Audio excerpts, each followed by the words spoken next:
안녕하세요. 마에스트로 법률사무소의 한상훈 손해사정사입니다. 오늘은 참으로 조심스럽고도 무거운 주제를 다루어 보려고 합니다. 바로 정신과 치료를 받던 중 발생한 안타까운 사망사고와 그에 따른 보험금 지급 문제입니다. 사랑하는 가족을 예기치 못하게 떠나보낸 유가족분들께서 슬픔을 채 추스리기도 전에 맞닥뜨리는 현실적인 벽이 바로 보험금입니다. 특히 고인이 생전에 우울증이나 공황장애 같은 정신질환으로 힘들어하셨다면 많은 분이 자살은 보험금이 안 나온다는 말만 듣고 지레 포기하시는 경우가 많습니다. 하지만 오늘 이 영상을 끝까지 시청하신다면 우리가 왜 희망을 놓지 말아야 하는지, 그리고 법률적으로 어떤 준비가 필요한지 정확히 알게 되실 겁니다. 보통 보험약관에는 피보험자가 고의로 자신을 해친 경우 보험금을 지급하지 않는다는 면책 조항이 있습니다. 이것이 우리가 흔히 아는 상식입니다. 하지만 여기에는 아주 중요한 법리적 예외가 존재합니다. 바로 피보험자가 자유로운 의사결정을 할 수 없는 상태에서 사고가 발생했다면 이를 고의적인 사고로 보지 않는다는 점입니다. 즉, 내 의지로 생을 마감한 것이 아니라 질병이라는 괴물이 내 판단력을 앗아간 상태에서 벌어진 우연한 사고라면 이는 보험에서 말하는 재해나 상해에 해당할 수 있다는 뜻입니다. 실제로 대법원 판결을 하나 예를 들어보겠습니다. 법원은 피보험자가 극심한 우울증 등으로 인해 자유로운 의사결정을 할 수 없는 상태였는지를 판단할 때 단순히 진단명만 보는 것이 아니라 고인의 평소 상태, 사고 직전의 심리적인 변화, 그리고 치료 내역 등을 종합적으로 고려해야 한다고 명시하고 있습니다. 설령 고인이 유서를 남겼다고 하더라도 그 유서가 정상적인 사고 과정의 결과물인지 아니면 극단적인 인지저하 상태에서 쓰인 것인지를 엄격하게 따져봐야 한다는 것입니다.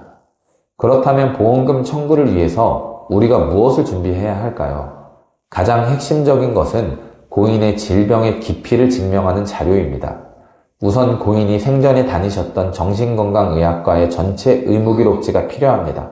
여기서 단순히 우울증이 있었다는 사실만 보는 것이 아닙니다.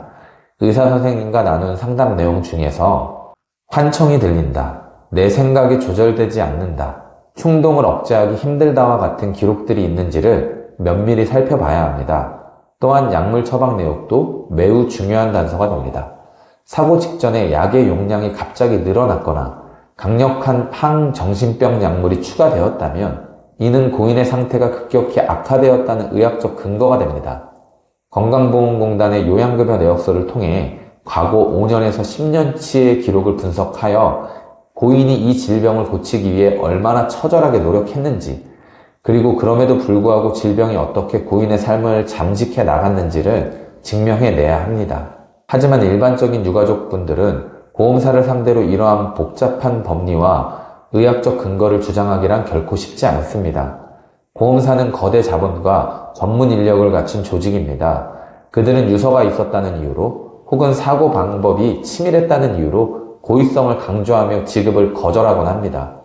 심지어 유가족이 경황이 없는 틈을 타 의료자문 동의서에 서명을 받거나 면담 과정에서 고의성을 인정하도록 유도하는 답변을 받아내기도 합니다. 저는 마에스트로 법률사무소에서 근무하며 이런 안타까운 상황을 참 많이 봐왔습니다. 손해사정이라는 업무는 단순히 서류를 제출하는 과정이 아닙니다. 법원의 최신 판례 흐름을 정확히 읽어내고 고인의 의무기록 속에 숨겨진 의학적 진실을 찾아내어 그것을 보험사가 반박할 수 없는 논리로 구성하는 고도의 전문적인 작업입니다. 특히 저희 법률사무소 환경에서는 단순한 수치 계산을 넘어서 법리적 타당성을 검토하고 판례의 취지를 우리 사건에 어떻게 적용할지를 깊이 있게 분석할 수 있다는 강점이 있습니다. 많은 분이 정신과 기록이 남으면 보험금 청구에 불리한 것 아니냐라고 물으십니다.